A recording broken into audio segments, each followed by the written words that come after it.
A gente sempre vem destacando aqui, né, que o agro não parou durante a pandemia, né? Pois bem, a produção e exportação de manga é um outro bom exemplo disso.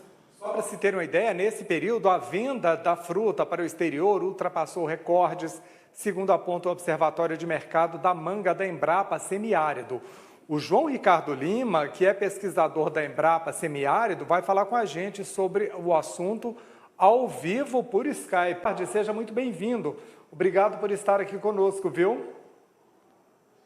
A gente que agradece a oportunidade, Zé Marcelo. Uma boa tarde para você, uma boa tarde para a Amanda e todos que estão ligados no Agro Tarde. Oi, João, boa tarde. Queria que você começasse contando aí para a gente, né, que conjunto de fatores que permitiram esse aumento nas exportações da nossa manga brasileira. Realmente houve um conjunto de fatores. Eu começaria falando do câmbio, né? O câmbio é extremamente favorável para as exportações do agronegócio como um todo, e especificamente no caso da manga, ajuda muito. O outro fator muito importante é que os outros países que concorrem com a nossa manga, eles acabaram tendo algum tipo de problema. Um pouco relacionado com a pandemia, um pouco relacionado com questões climáticas, e isso dificultou a entrada eles acabaram saindo um pouco antes do mercado. E aí, como aqui no Brasil, especificamente no Vale do São Francisco, a gente consegue produzir manga durante todas as semanas do ano, nós aproveitamos as janelas que esses países deixam. E, finalmente, a gente teve uma oportunidade grande também para os Estados Unidos, que esse ano de 2020 comprou cerca de 27% a mais de manga do que normalmente ele estaria comprando em outros anos. Então, esses seriam os três fatores principais que levaram o Brasil a ter esse recorde, né, na exportação de manga no ano passado. E aí, João, na hora de vender para fora, né, quais são as variedades que o Brasil mais exporta e por que da preferência dos nossos países compradores, né, por essa manga que a gente vende para eles? Olha, os Estados Unidos acabam comprando muito a nossa manga Tommy Atkins, que é uma manga fibrosa. Eles ainda estão, digamos assim, aprendendo a consumir manga. Eles ainda não estão numa situação, digamos assim, eles ainda consideram uma fruta exótica. Mas a tendência nos Estados Unidos é de sair dessa manga com fibra, a Tommy Atkins, e eles partirem para uma manga sem fibra, que é o que já acontece na Europa, que é o nosso principal mercado, onde vão mais de 70% das nossas exportações de manga vão para a Europa. E aí, lá na Europa, eles já preferem as mangas sem fibra. O que o europeu gosta mais é a manga quente. Mas nós não temos muita produção de quente ainda. Nós temos mais produção de Palmer. Então, para a Europa, a gente manda basicamente Palmer, é a maior quantidade, quente e Kate. Seriam essas três variedades que a gente envia. O que a gente tem trabalhado, inclusive com pesquisas aqui dentro da Embrapa, é para viabilizar a produção anual de manga quente. Quando a gente conseguir chegar nesse patamar, certamente a gente vai conseguir exportar ainda mais para os europeus. Agora, falando dessa manga que é exportada, né, 87% da fruta, elas são originárias lá do semiárido. Por que essa região aqui do país ganhou tanta relevância, João? Olha, basicamente a gente tem um conjunto de fatores muito relevantes, que a gente tem sol o ano inteiro, a gente tem irrigação, né? E a gente tem muita tecnologia. Nenhum país e nenhuma região do Brasil tem tanta tecnologia empregada no cultivo da manga quanto o Vale do São Francisco. Então, se você tem sol, se você tem a possibilidade de irrigar o ano inteiro, né, com as águas do Rio São Francisco, e a tecnologia, o manejo que é necessário para você conseguir montar um cronograma, né, um cronograma de produção ao longo do ano, para você escalonar a sua produção, então a gente consegue produzir o ano inteiro uma fruta de excelente qualidade para atender todos os mercados. Enquanto os outros lugares que produzem, dentro do Brasil mesmo, eles dependem da produção exclusiva, digamos assim, dos fatores da natureza apenas, né? Então, eles têm as épocas específicas do ano que eles produzem. E os outros países da mesma forma, cada um tem a sua janela, que é quando a natureza, né, digamos assim, permite que eles produzam. Mas aqui no Vale do São Francisco nós conseguimos contornar essa questão com o uso de muita tecnologia, de água à disposição e o sol que Deus nos ofereceu em abundância.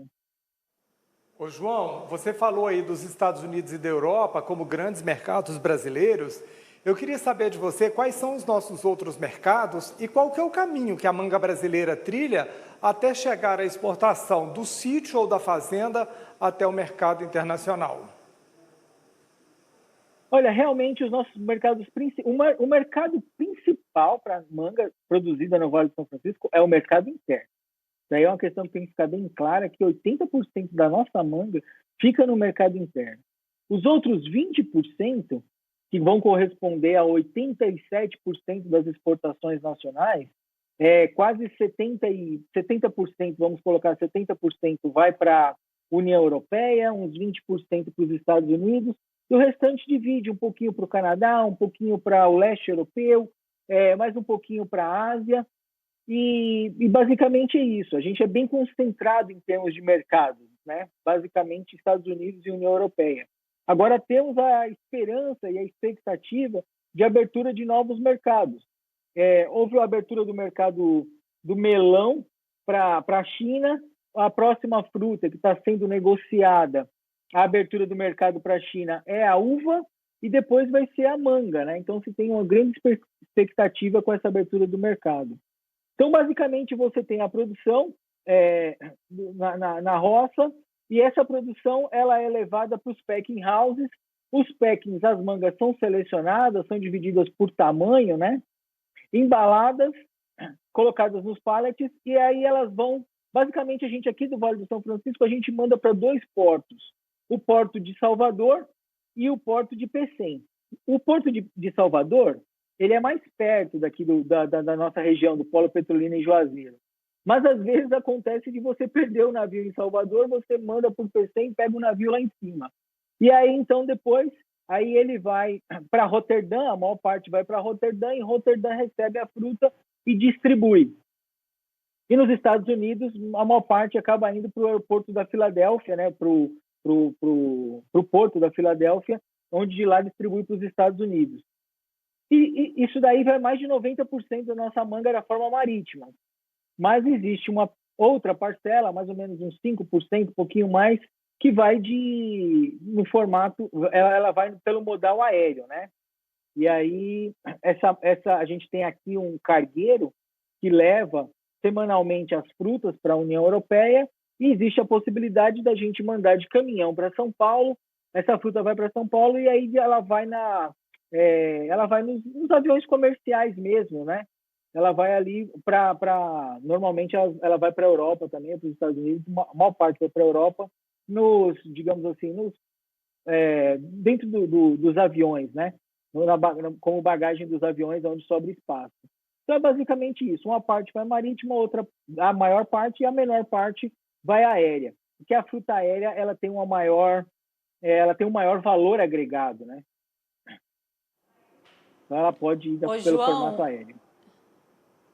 Ô João, e tem potencial aí da gente conquistar novos mercados? O que falta para o Brasil conseguir produzir mais, exportar mais e conseguir aí novos parceiros comerciais? Olha, existe sim a grande possibilidade. O mundo inteiro tem demandado mais manga. O consumo de manga tem aumentado muito no mercado internacional. Manga é considerada uma fruta hoje em dia que traz muitos benefícios para a saúde, né? E aí as pessoas têm consumido muito mais manga.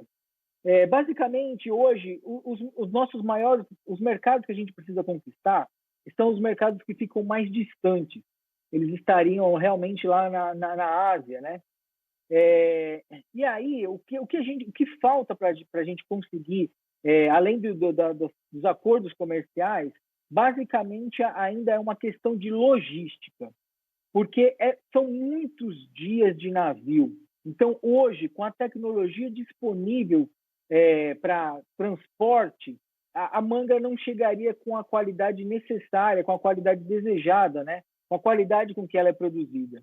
Então, você tem uma grande quantidade de pesquisas sendo realizadas para melhorar essa questão da logística e a manga suportar mais tempo, né? Que ela ficaria praticamente mais de 40 dias dentro de um contêiner de navio. Então, isso aí é que ainda é um problema, né?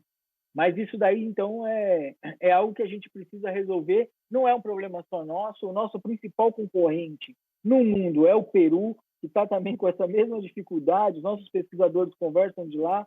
Eles também têm tentado encontrar formas de conseguir, né, fazer com que a fruta chegue nesses novos mercados com qualidade. Muito bem, a gente conversou aqui com o João Ricardo Lima, pesquisador da Embrapa Semiárido. João, quero muito agradecer pela entrevista, bom ter você aqui. E a gente torce, né, para o aumento da nossa produção de manga e conquista de novos mercados, inclusive, viu? Bom trabalho para todos vocês aí. Obrigada, João. Obrigado. Obrigado, uma boa tarde a todos.